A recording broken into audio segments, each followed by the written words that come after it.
Welcome, dear friends, to a story with unexpected twists of fate and a second chance at love and happiness. Enjoy the story.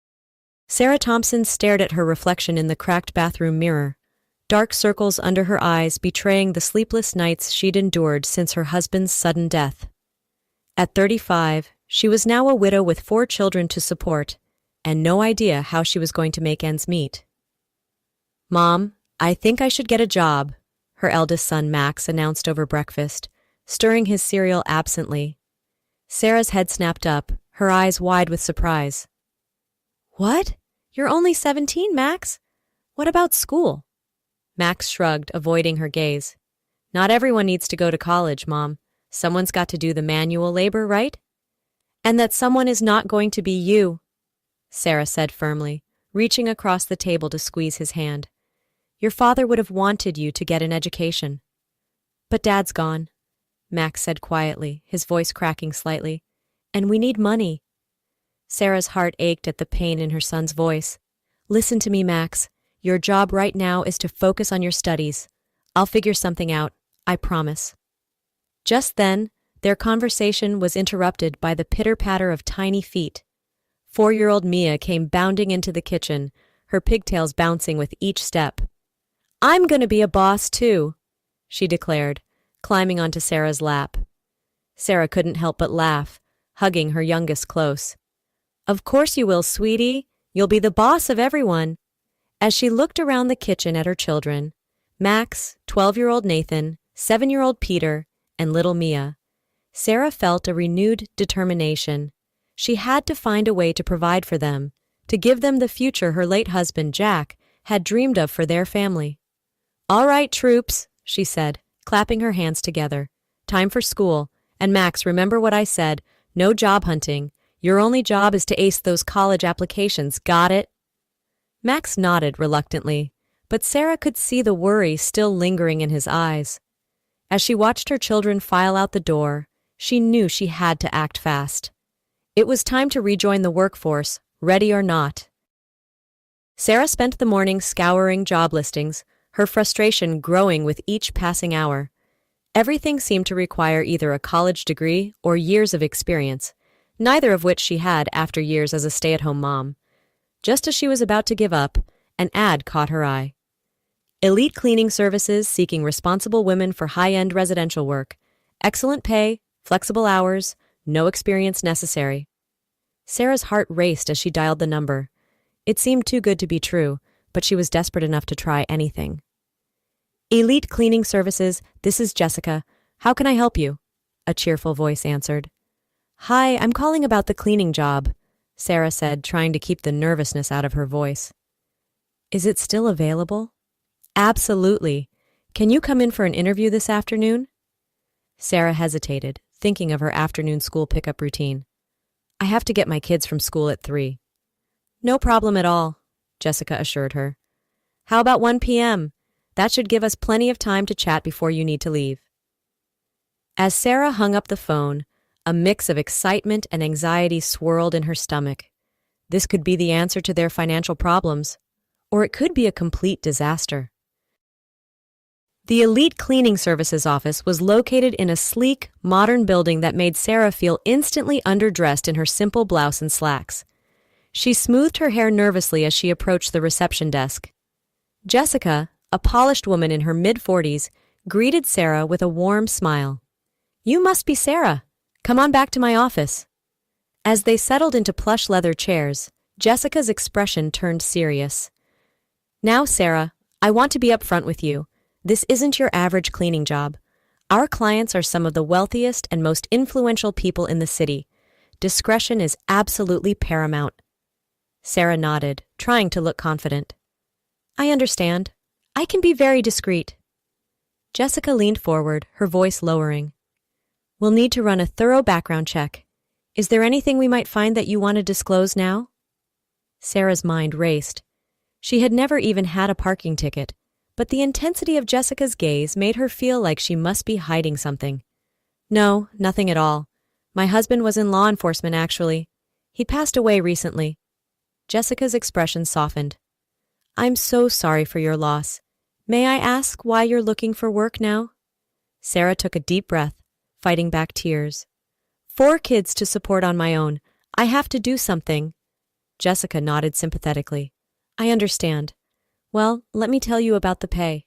She scribbled a number on a piece of paper and slid it across the desk. Sarah's eyes widened as she read it. Per quarter?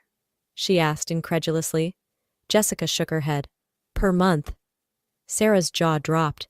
It was more than Jack had made as a police officer. That's incredible, she stammered. It comes with high expectations, Jessica warned.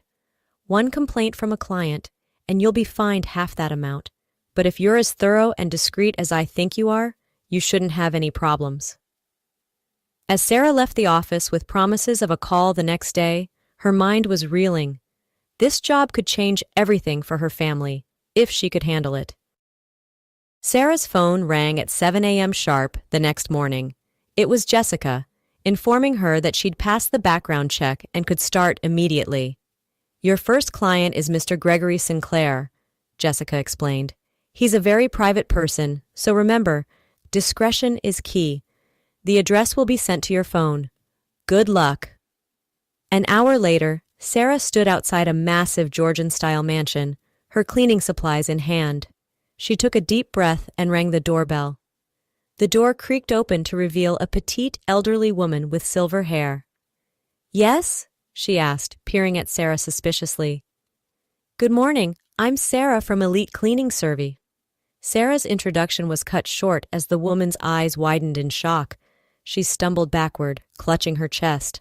Oh my God! Sarah exclaimed, dropping her supplies and rushing to catch the woman before she fell. Are you all right? Should I call an ambulance?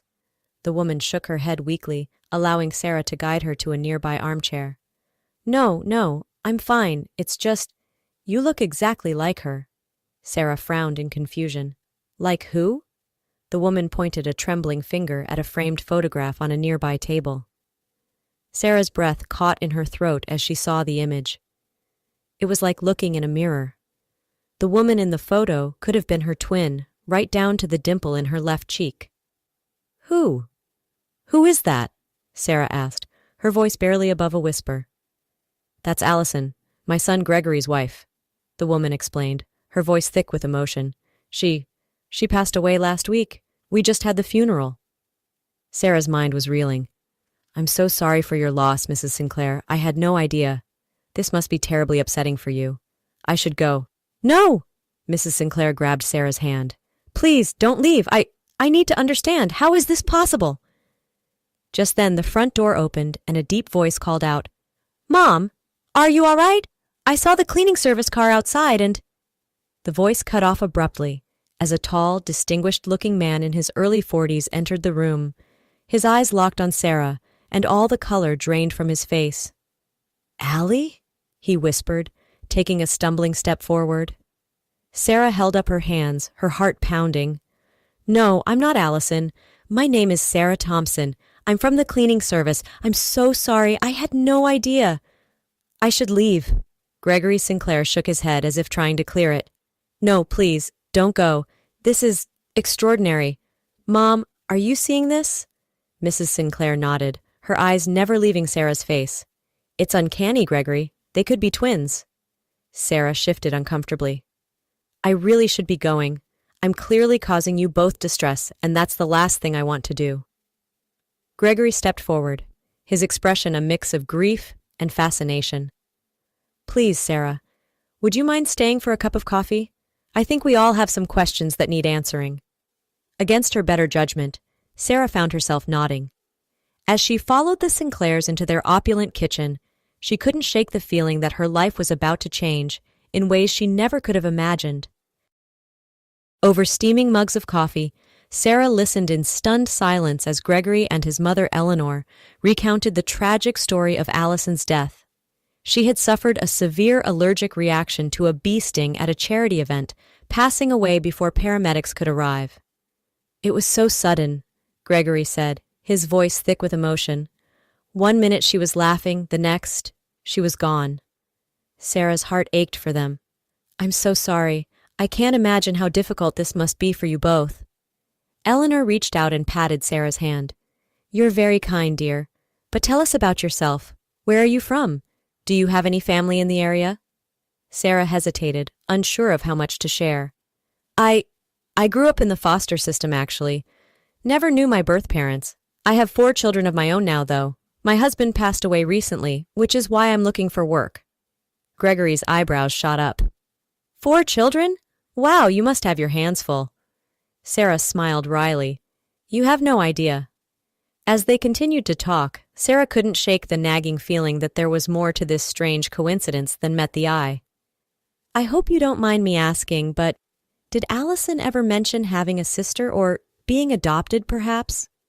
Gregory and Eleanor exchanged a puzzled look. No, never, Gregory said. Allison was an only child. Her parents are both professors at the university. They're devastated, of course. Sarah's mind was racing. Would it be possible for me to speak with them? Allison's parents, I mean? I know it's a long shot, but maybe they have some information that could explain this. She gestured to her face, so eerily similar to the woman in the photograph. Gregory hesitated. I'm not sure that's a good idea. They're still grieving, and seeing you might be too much of a shock. I understand, Sarah said, trying to hide her disappointment. It's just, I've always wondered about my birth family, and now, with this uncanny resemblance, I can't help but think there might be a connection. Eleanor leaned forward, her eyes sparkling with interest. Oh, Gregory, we have to help her. Imagine if there's some family secret we don't know about. Wouldn't you want to know the truth? Gregory sighed, running a hand through his hair. All right. I'll give them a call. But Sarah, please don't get your hopes up. This could all be just a very strange coincidence. 2 days later, Sarah found herself standing on the doorstep of Dr. Frank and Dr. Elizabeth Porter, Allison's parents. Her palms were sweaty as she rang the doorbell, Gregory standing supportively by her side. The door swung open, revealing a distinguished-looking man in his late 60s. Gregory, what's the meaning of— His words died on his lips as he caught sight of Sarah. Frank, who is it? A woman's voice called from inside the house. She appeared behind her husband, her eyes widening in shock as she saw Sarah. Oh my God, she whispered, her hand flying to her mouth. Doctor and Dr. Porter, this is Sarah Thompson, Gregory said gently. We thought you should meet her. Frank Porter's face had gone ashen. It's not possible, he muttered. Elizabeth, tell me I'm not seeing things. Elizabeth Porter reached out a trembling hand toward Sarah's face, stopping just short of touching her. You look just like our Allie, she said, her voice barely above a whisper. Sarah took a deep breath. I'm so sorry to intrude on your grief, she said, but I grew up in foster care, never knowing my birth parents. When I met the Sinclairs and saw Allison's photo, I had to know if there was a connection. Frank and Elizabeth exchanged a long, meaningful look. Finally, Elizabeth nodded, tears welling in her eyes. You'd better come in, Frank said gruffly. We have a lot to talk about. Over the next hour, Sarah listened in stunned silence as the Porters revealed a secret they'd kept for over 35 years. We were young, struggling graduate students, Elizabeth explained, her voice choked with emotion. When I found out I was pregnant with twins, I panicked. We could barely afford one baby, let alone 2. Frank picked up the story. We made a terrible decision. We kept Allison and gave you up for adoption. We told ourselves it was for the best, that you'd have a better life with a family who could afford to raise you properly. Sarah felt as if the room was spinning. You're my parents? And Allison was my twin sister? Elizabeth nodded, tears streaming down her face. Can you ever forgive us? Sarah's mind was reeling. All her life she'd wondered about her birth parents, imagined countless scenarios, but nothing could have prepared her for this. I don't know what to say, she stammered. I need some time to process this. Gregory, who had been silent throughout the revelation, finally spoke up. Sarah, I know this is a lot to take in, but I want you to know, I'd like to get to know you. You're Allison's sister, which makes you family. And your children? They're Allison's nieces and nephews. Sarah looked at him, seeing the pain and hope mingled in his eyes. She thought of her own children, how excited they would be to suddenly have grandparents and an uncle. I think, she said slowly, that we all have a lot of catching up to do. In the weeks that followed, Sarah's life underwent a whirlwind of changes. Frank and Elizabeth Porter threw themselves into the role of grandparents with gusto, showering Max, Nathan, Peter, and Mia with attention and affection. Gregory became a constant presence in their lives, helping Sarah navigate the challenges of single parenthood and offering a shoulder to lean on when the weight of recent events became too much to bear. One evening, as they sat on Sarah's porch watching the kids play in the yard, Gregory turned to her with a serious expression. "Sarah, I know this might seem strange, given everything that's happened, but I can't help feeling like this was all meant to be. Finding you, I mean." Sarah felt her heart skip a beat. "What are you saying, Gregory?" He took her hand in his touch sending a jolt of electricity through her. "I'm saying that I'd like to see where this goes. Us, I mean, if you're open to it." Sarah hesitated, thinking of Allison, of the bizarre circumstances that had brought them together. "I don't know, Gregory. Isn't it too soon? And what about the kids?" Gregory smiled. "The kids adore you, Sarah. And as for it being too soon, life's too short to waste time. Allison taught me that. I think she'd want us both to be happy." As Sarah looked into Gregory's eyes, she felt a warmth spreading through her chest. It wasn't the all-consuming passion she'd had with Jack, but something different. A gentle, steady flame of possibility. "Okay," she said softly. "Let's see where this goes." 1 year later. Sarah stood in front of the mirror, adjusting her wedding veil. She could hardly believe that a year ago, she'd been a struggling widow, uncertain of how she'd provide for her children. Now she was marrying Gregory Sinclair, with their blended family of 6 kids cheering them on. A knock at the door interrupted her reverie. "Come in," she called. Elizabeth Porter entered, her eyes misty as she took in the sight of her daughter in her wedding gown. "Oh, Sarah," she breathed, "you look absolutely beautiful." Sarah smiled, feeling a mix of emotions wash over her. "Thank you, Mom," she said, the words still feeling strange on her tongue. Elizabeth stepped forward, taking Sarah's hands in hers. "I know this past year hasn't been easy," she said softly, "and I know Frank and I can never make up for the years we lost, but I want you to know how grateful we are to have you in our lives now." Sarah felt tears prickling at the corners of her eyes. "I'm grateful too," she admitted. "I never thought I'd have parents, let alone grandparents for my children. It's more than I ever dreamed of." There was a moment of comfortable silence between them, both women reflecting on the unexpected twists and turns that had brought them to this point. "You know," Elizabeth said, a hint of mischief in her voice, "I always dreamed of having a big, noisy family. I guess I'm finally getting my wish, just a few decades later than I expected." Sarah laughed, the tension of the moment broken. "Well, with 4 kids of my own and Gregory's too, you're certainly getting the noise part." Just then, there was another knock at the door. This time, it was Max, looking handsome in his suit. "Mom, it's time," he said, his voice deepening with the onset of adulthood. Sarah took a deep breath, smoothing down her dress. "Okay, I'm ready." As they made their way to the garden where the ceremony was to take place, Sarah's mind wandered back to that fateful day when she'd first knocked on the Sinclair's door. Who could have imagined that a simple cleaning job would lead to all of this? The garden was a vision of beauty, with white roses and twinkling lights creating a fairy tale atmosphere. As Sarah began her walk down the aisle, she saw the faces of her new, expanded family. There was Frank, looking proudly at the daughter he'd only recently discovered. Next to him sat Eleanor Sinclair, who had become like a second mother to Sarah over the past year. Sarah's children were there too, of course. Max stood tall and proud, ready to give his mother away. Nathan and Peter fidgeted in their suits, while little Mia beamed from her place as flower girl. Gregory's children, Emma and Liam, sat with wide grins, excited to officially welcome Sarah into their family. And at the end of the aisle stood Gregory, his eyes shining with love and happiness as he watched Sarah approach. As she reached him and took his hands, Sarah felt a sense of peace wash over her. This wasn't the life she had planned, but it was beautiful in its own unexpected way. "Ready?" Gregory whispered, giving her hands a gentle squeeze. Sarah nodded, smiling up at him. "Ready." As the officiant began the ceremony, Sarah couldn't help but think of Allison. In a strange way, her sister had brought them all together, even in death. She sent a silent thank you to the twin she'd never known, grateful for the twist of fate that had led her to this moment. The reception was a joyous affair, filled with laughter, tears, and countless toasts to new beginnings.